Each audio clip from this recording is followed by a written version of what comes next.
Good day, everybody, and nice to have you with us on High Heat. Good to have you aboard with Moses in the house today, Elliot, and all the fellas. It's you and me now. We thank, of course, Liberty Mutual. Here's our good buddy, Thom Brennaman, who's going to join us in this segment on this early day in June. Thom, it's a pleasure. Nice to have you with us. How are you today, pal? Okay? Christopher, it's always great being with you, my friend. How's everything? Hope you're healthy and happy, and your family and everybody. Hanging in there. And, you know, the Brennaman family has been part of baseball for forever. And you probably don't know what to do with yourself right now, last couple of months, not going to Great American Ballpark, not being on television, doing ball games with the Reds team that was going to maybe be pretty good. You got to be driving yourself crazy right now, huh? Yeah, I mean, it's been great. I think a lot of people, I speak for a lot of people, we've been so fortunate that the Reds have continued to pay us, even though, like a lot of people, we've taken pay cuts, but we're still getting paid, thank God. And the same thing with the Fox network. People have been incredible. But, if you like your job and you like working, you certainly miss it. It's been great family time. I still have 2 kids in high school. So, our whole family's hanging out and having dinner together every night. But, Dad's got to go to work. So hopefully they can get this thing straightened out. And hopefully we get lucky. If they do get it straightened out, Thom, no fans.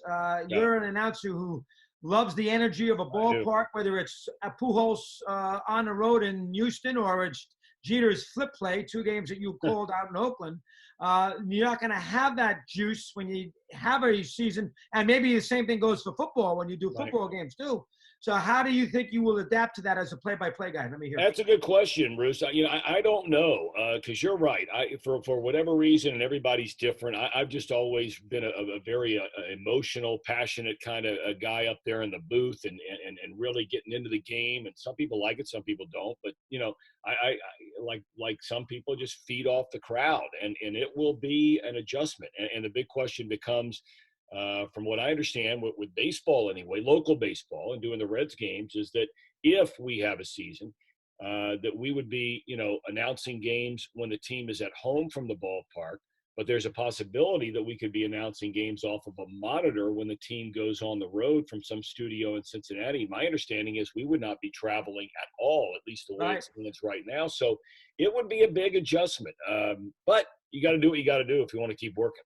As far as being in a stadium, let's forget about the monitor situation or studio.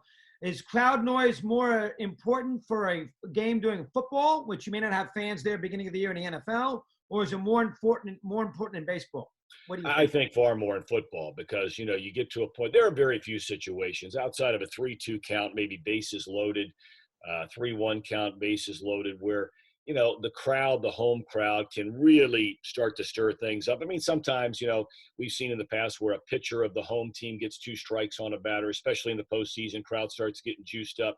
But when you start seeing third down after third down after third down in an NFL game, and you get 75,000 people standing up and the swings in momentum, I think that you see more in football than you necessarily do baseball. A crowd can make more of a difference. All right, let me get a little sense of Cincinnati. I mean, Burrow, they're a #1 pick, so enthusiasm for a change for the Bengals. Yep. The Reds, with all these great moves they made, a chance for a lot of enthusiasm there. It's a great baseball town. Forget the amount of games.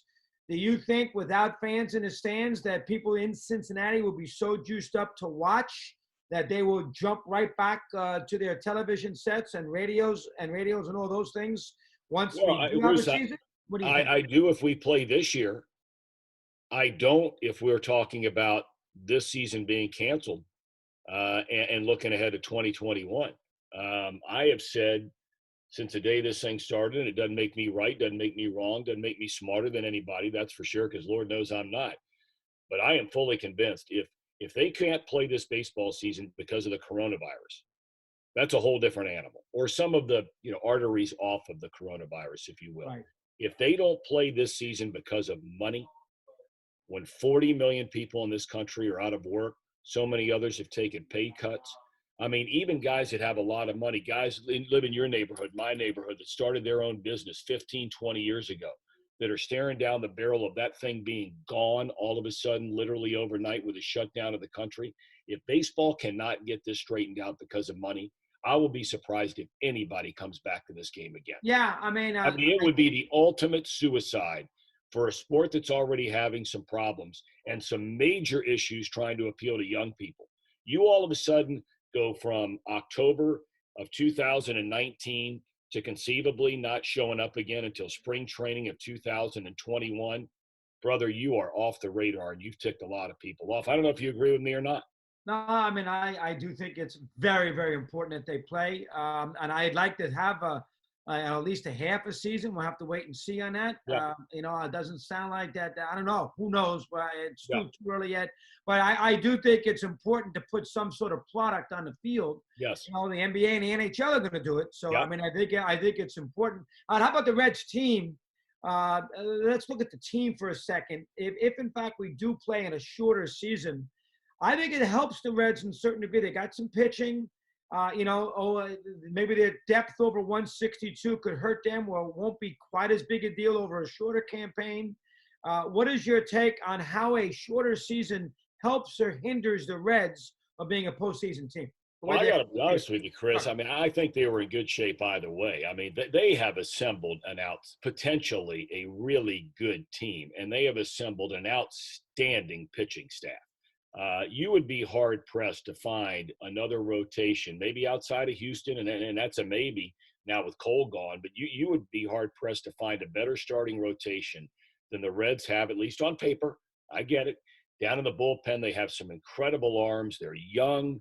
And they have depth behind. I mean, if Anthony DeSclafani is your number 5 starter, last year from the All-Star break on, he had the second or third best earned run average in all of Major League Baseball. And this is your number 5 guy behind stars like Castillo and Sonny Gray. And, Trevor Bauer's got to be better. I mean, he was not good after he came from Cleveland to the Reds last year, but I think it's safe to say we all think he's got a good chance to bounce back.